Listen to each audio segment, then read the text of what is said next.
હવામાન ખાતા અને સરકાર દ્વારા જે આગાહી કરવામાં આવી છે અને સરકારશ્રીના સૂચના મુજબ કે કોઈ ખેડૂતોનો માલ પલળે નહીં એની કાળજી રાખવા માટે અમને જે સૂચના આપી છે એના ભાગરૂપે અમે છેલ્લા 4-5 દિવસ પહેલાંથી ઓનલાઈન રજિસ્ટ્રેશન કરાવી અને ટોકન સિસ્ટમ ગોઠવેલ છે. તેમાં ઘઉં અને ચણા ટોકન દ્વારા મંગાવવામાં આવે છે.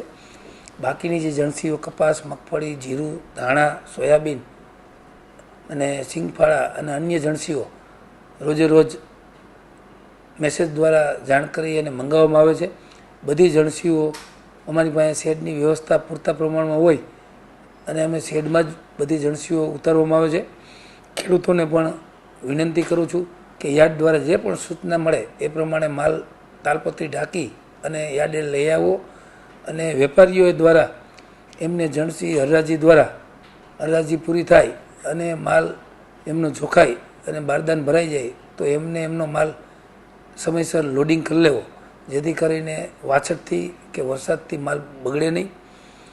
અને વેપારી, ખેડૂતો અને દલાલભાઈઓ બધાને હું વિનંતી કરું છું કે યાર્ડ પૂરી કાળજી રાખે છે તો તમે પણ એમાં મને મદદરૂપ થશો.